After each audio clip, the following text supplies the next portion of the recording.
Praise the lord. ఈరోజు మనం ఒక గొప్ప దైవజనుని గురించి విందాం. ఆయన ఒక ప్రార్థనపరుడు. ఆయన ప్రార్థిస్తే దేవుడు ఎన్నో అద్భుత కార్యాలు చేశారు. హెబ్రోను వ్యవస్థాపకులు బత్సింగ్ గారి గురించి ఈ వీడియోలో విందాం. ఒక మనిషి తన జీవితంలో కోట్లు సంపాదించవచ్చు, గొప్ప హోదాని అనుభవించవచ్చు. ఇంగ్లాండ్ చదువుకునే రోజుల్లో ఆయన పాశ్చాత్య జీవన శైలికి అలవాటు పడ్డారు.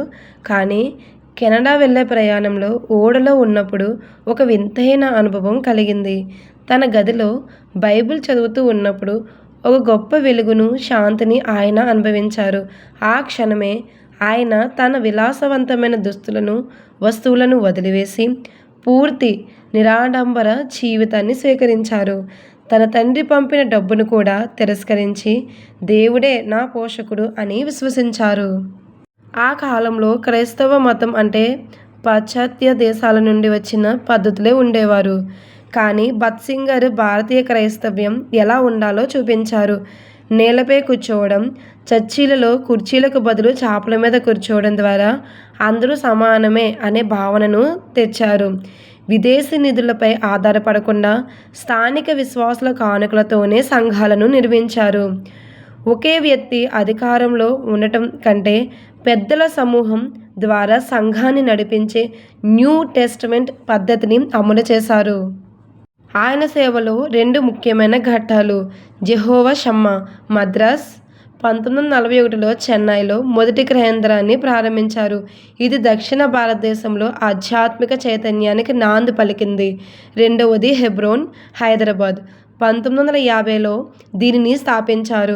ఇది కేవలం ఒక ప్రార్థన మందిరం మాత్రమే కాదు, వేల మందికి ఆధ్యాత్మిక శిక్షణ ఇచ్చే పాఠశాలగా మారింది. ఇక్కడి నుండే వందలాది మంది సేవకులు తయారై దేశ విదేశాలకు వెళ్ళారు. వేల సంఖ్యలో ప్రజలు ఒకే చోట చేరి రోజుల తరబడి దైవవాక్యాన్ని వినేవారు. కుల మత భేదాలు లేకుండా అందరూ కలిసి ఒకే పంక్తిలో కూర్చుని భోజనం చేసేవారు. దీనినే ఆయన లవ్ ఫీస్ట్ అని పిలిచేవారు. ఇది ఆ రోజులో ఒక పెద్ద సామాజిక మార్పుకు దారితీసింది. ఆయన జీవితంలో ప్రార్థనకు ఎంత ప్రాముఖ్యత ఇచ్చేవారంటే రాత్రంతా ప్రార్థనలో గడిపేవారు.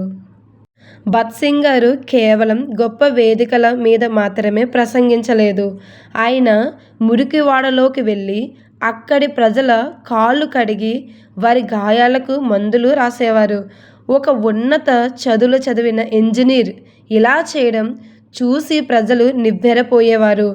దేవుని ప్రేమ అంటే మాటలు కాదు, చేతలు అని ఆయన నిరూపించారు. ఆయన దగ్గర ఎప్పుడూ పెద్ద మొత్తంలో డబ్బు ఉండేది కాదు. ఏ సంస్థ నుండి జీతం తీసుకునేవారు కాదు. నమ్మశక్యం కాని ఒక ఘటన. ఒకసారి కన్వోకేషన్ మహాసభలు జరుగుతూ ఉన్నప్పుడు వేల మందికి భోజనాలు పెట్టాలి.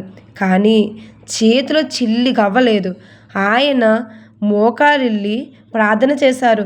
సరిగ్గా భోజన సమయానికి ఎవరో గుర్తు తెలియని వ్యక్తులు లారీలతో బియ్యం, కూరగాయలు తీసుకువచ్చారు. ఇలాంటి లైవ్ మిరాకిల్స్ ఆయన జీవితంలో వందల సంఖ్యలో ఉన్నాయి. ఆమెన్. రైల్వే స్టేషన్లో సువార్త. ఆయన ప్రయాణించేటప్పుడు ఊరికే కూర్చునేవారు కాదు.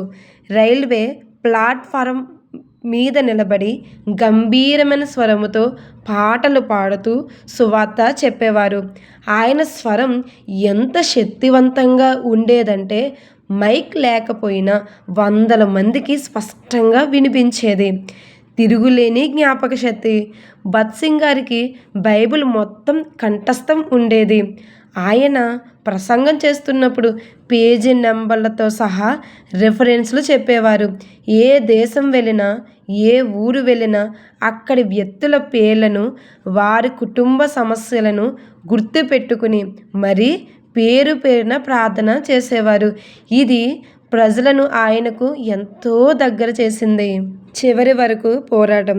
ఆయన వృద్ధాప్యంలో ఆరోగ్యం క్షీణించిన, జ్ఞాపక శక్తి తగ్గుతున్నా ఎవరైనా వచ్చి ప్రార్థన చెయ్యండి అని అడిగితే వెంటనే ఉత్తేజవంతురాలైపోయేవారు.